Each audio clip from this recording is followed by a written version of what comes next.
ഇന്ന് നമ്മൾ ഇങ്ങനെ ഒരു അങ്ങാടിയിൽ സ്പീക്കർ വെച്ച് ഒരു പ്രോഗ്രാമിനെ അഭിസംബോധന ചെയ്യുമ്പോൾ നമ്മൾ ഒരിക്കലും മറക്കാൻ പാടില്ലാത്ത അല്ലെങ്കിൽ ഓർത്തു പോകേണ്ട ഒരു കാര്യമുണ്ട്.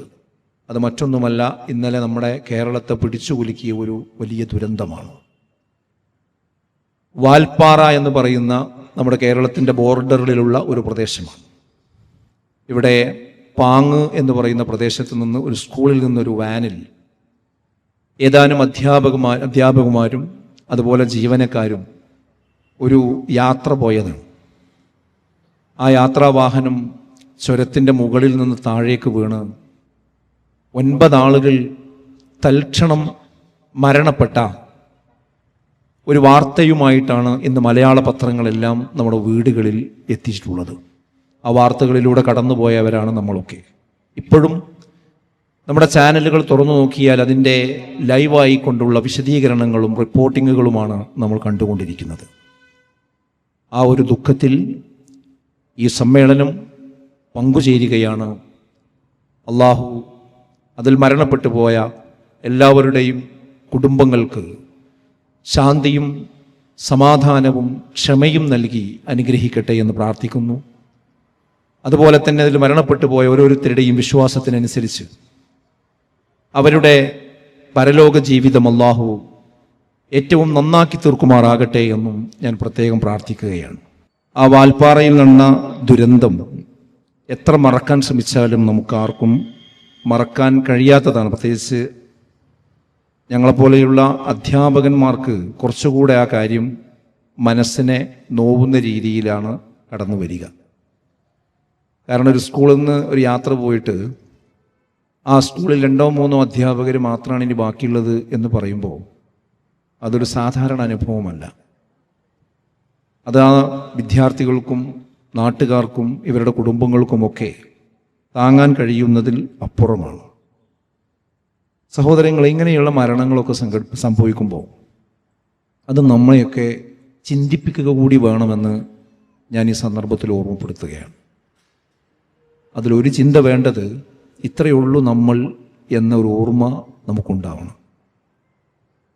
അഹങ്കാരത്തിൻ്റെയും അതിരുവിട്ട ജീവിതത്തിൻ്റെയും ആർഭാടത്തിൻ്റെയും ഒക്കെ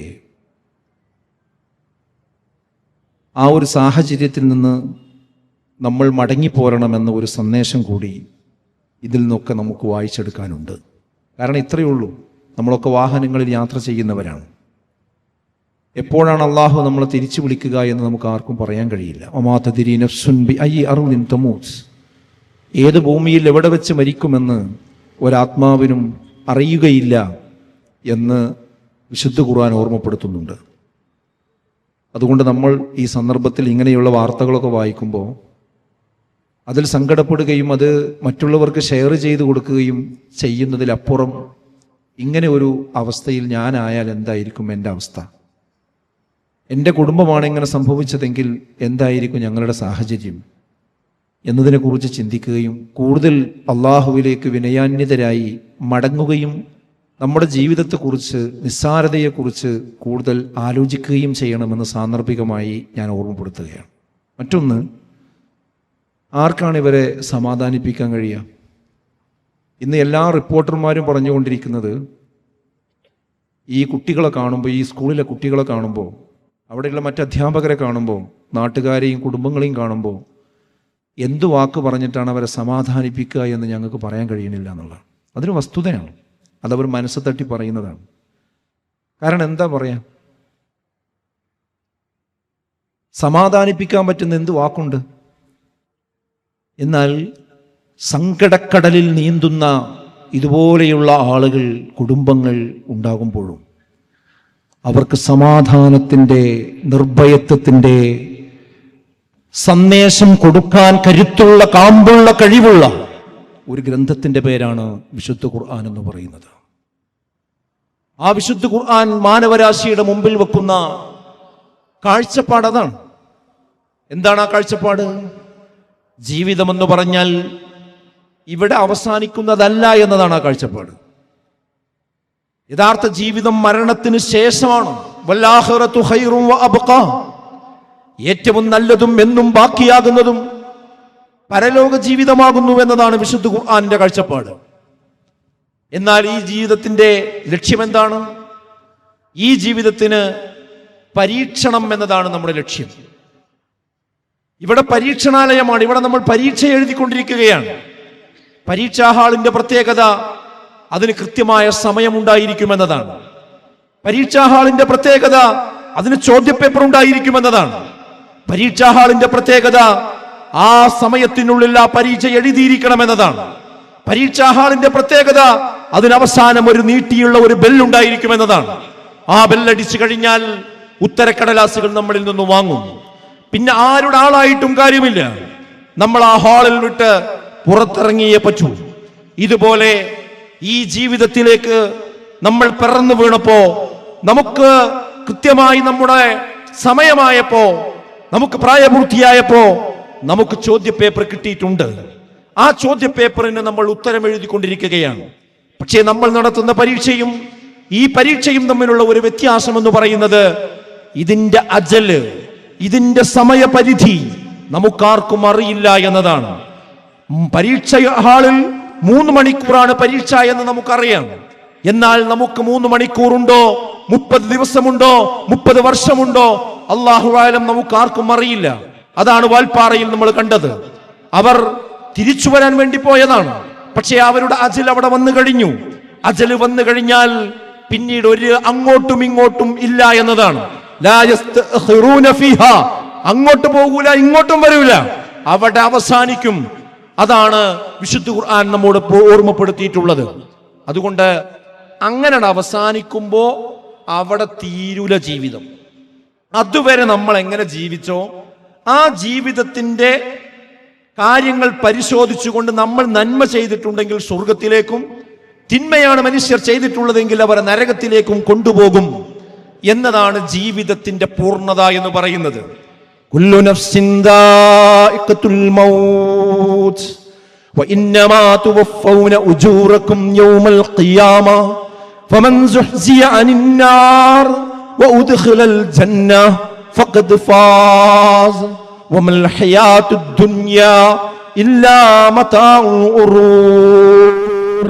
വളരെ കൃത്യമാണ്, വളരെ വ്യക്തമാണ്, അളന്നു തൂക്കിയ വാക്കുകളാണ്. മനുഷ്യരെ, നിങ്ങളെല്ലാവരും മരിക്കുമെന്നല്ല ആ വാചകത്തിന്റെ അർത്ഥം. നിങ്ങളെല്ലാവരും മരണത്തിന്റെ രുചി ആസ്വദിക്കുമെന്നതാണ്. അതേ മനുഷ്യൻ മരിക്കുമ്പോഴുള്ള ഒരു വേദനയുണ്ട്. ആ വേദന ആസ്വദിച്ചു കൊണ്ടല്ലാതെ ഇവിടെ പറന്നു വീണ ഒരാളും മടങ്ങിപ്പോവുകയില്ല എന്നാണ് വിശുദ്ധ ഖുർആൻ ഓർമ്മപ്പെടുത്തുന്നത്. അതോടുകൂടി അവസാനിക്കുകയല്ല. നിങ്ങൾ പ്രവർത്തിച്ചതിന്റെ പരിപൂർണമായ പ്രതിഫലം ലഭിക്കുന്നത് ഖിയാമത്ത് നാളിലായിരിക്കും. അത് ഇവിടെ വെച്ചുകൊണ്ടല്ല, ഇവിടെ വെച്ചുകൊണ്ടല്ല. ആ കത്തിജ്വലിക്കുന്ന നരകാഗ്നിയിൽ നിന്ന് ആരകറ്റപ്പെടുകയും ആ സുന്ദരമായ സ്വർഗത്തിൽ ആര് പ്രവേശിക്കപ്പെടുകയും ചെയ്തുവോ ഫഖദ് ഫാസ്, അവരാകുന്നു വിജയികൾ. എന്താണ് ആ വാക്ക് നോക്കൂ നിങ്ങൾ. വിജയം എന്ന് പറഞ്ഞാൽ പരീക്ഷയിലുള്ള വിജയമല്ല യഥാർത്ഥത്തിലുള്ള വിജയം. വിജയമെന്ന് പറഞ്ഞാൽ മണ്ണാർക്കാട് അങ്ങാടിയിലെ ഏതെങ്കിലും ഒരു ഷോപ്പിൽ കച്ചവടം ചെയ്ത് ലഭിക്കുന്ന ലാഭമല്ല അതിലുള്ള വിജയം, യഥാർത്ഥ വിജയം എന്ന് പറയുന്നത്.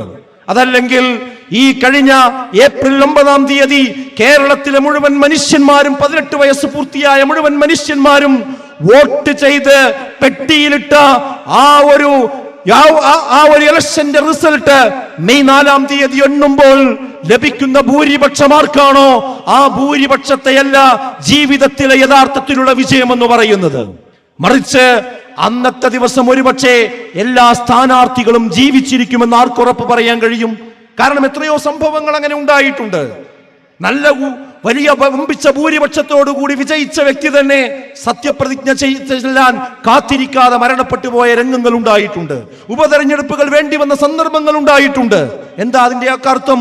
ഇതൊന്നുമല്ല ശാശ്വതമായ വിജയമെന്ന് പറയുന്നത്.